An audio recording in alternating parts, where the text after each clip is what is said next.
Gagal bayar di aplikasi pinjaman online, data kita tersebar bahkan ya berupa KTP, foto pegang KTP, dan lain sebagainya, yang mana itu kemungkinan bisa dipakai untuk minjol di tempat lain. Nah, kita harus bagaimana nih? Terus bagaimana nih cara untuk mengatasinya? Yuk kita akan bahas di video kali ini. Oke, Assalamualaikum warahmatullahi wabarakatuh. Buat teman-teman yang mungkin pernah mendengar hal ini atau sekarang ini menjadi korban saat data pribadi kalian dipakai untuk minjol di tempat lain, yang mana itu kalian baru ketahui ya, baru tahu kalau misalnya kalian ada pinjol di aplikasi tersebut, padahal kalian juga nggak pernah make, nggak pernah tahu bahkan nama aplikasinya apa, tapi ya ada utang kalian di sana. Nih, teman-teman harus melakukan beberapa hal penting ya. Tetap teman-teman jangan diam aja.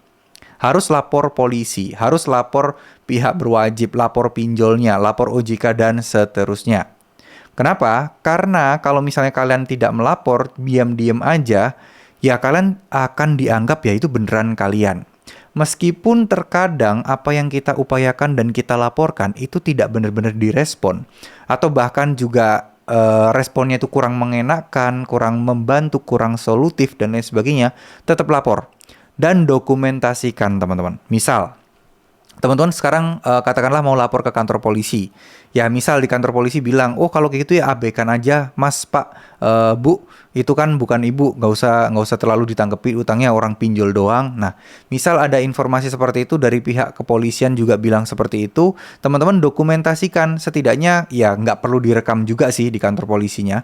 Cukup teman-teman ya bikin dokumentasi aja, teman-teman lagi di kantor polisi dan lagi pengen melaporkan itu, jadi semuanya nanti terdokumentasi dengan baik. Seandainya ada kemungkinan terburuk pun, teman-teman sudah ada loh seperti itu. Ketika data kalian dipakai lagi di tempat yang lain, nah kalian sudah pernah melakukan atau membuat tindakan lapor polisi terkait hal seperti ini.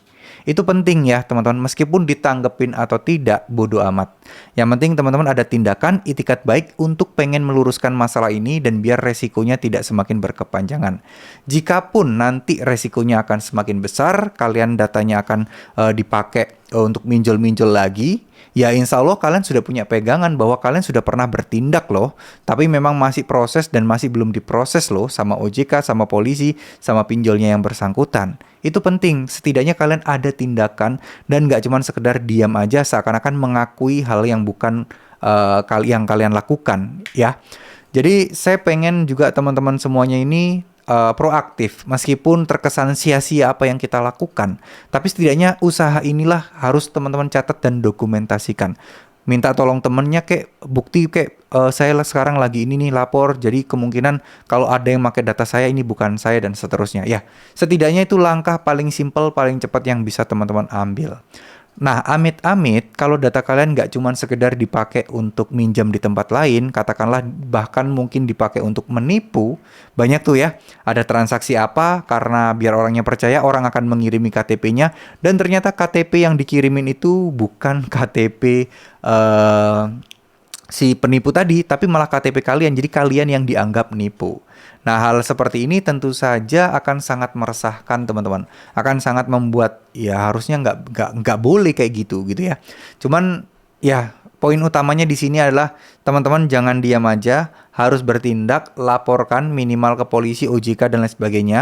Bikin di surat pembaca ya bahwa saya ada kejadian ini di pinjol ini. Siapa tahu dengan adanya di surat pembaca tulisan-tulisan kalian tadi, postingan kalian tadi, si pinjolnya akhirnya mau membantu kalian untuk investigasi dan masalah kalian bisa kelar. Karena kalau sudah masuk ke ranah publik dan sesuatu itu sudah viral, pasti perusahaan akan sangat-sangat memperhatikan hal tersebut. Jadi ya mereka nggak mau dong namanya rusak berkepanjangan. Nah, saran saya untuk surat pembaca, kalau teman-teman masih awam banget dan nggak ngerti harus nulis di mana, teman-teman bisa cek website yang namanya mediakonsumen.com. Di situ teman-teman bisa gratis kok untuk menulis sebuah kisah kalian gitu ya. Jadi teman-teman bilang aja bahwa kalian data kalian itu kayak gini, dipakai kayak gini, tunjukkan semua buktinya, mungkin bukti tagihan dan lain sebagainya, bukti lapor polisi dan lain sebagainya, semuanya cantumkan di situ dan itu akan online selamanya, akan ada postingan kalian sehingga kalau ada apa-apa di belakang kalian sudah pernah mengambil tindakan dan nggak cuman berdiam diri saja. Ya, terima kasih, semoga apa yang saya sampaikan bisa bermanfaat. Mohon maaf jika ada salah-salah kata. Wassalamualaikum warahmatullahi wabarakatuh.